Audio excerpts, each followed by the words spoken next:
Tallanıp öyden çıkanda eline kalman tapan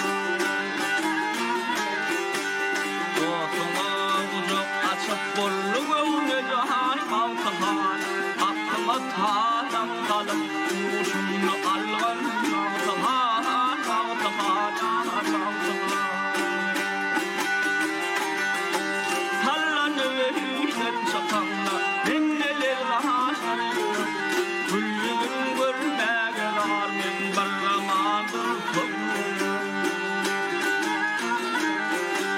Bu pasal yalanıdır geçti dünya dilerim Hürmetim gamlarım sadece tek kaltahan Kaltahan kaltahan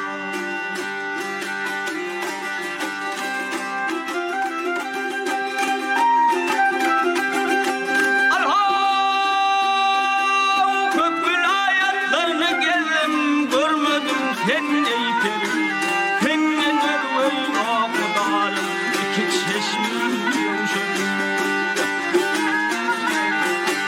Geyrip lağlan verceni, dakanı alkan derim, bir zaman çıt sallanıp kuşunu algan kaltahan, kaltahan, kaltahan.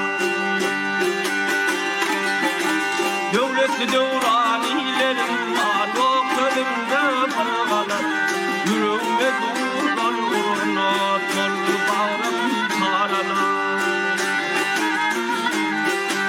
Bir fakir kurbanım çıksam hudahım ettiler, amda kalır cümledim ilacet kaltahan, kaltahan, kaltahan.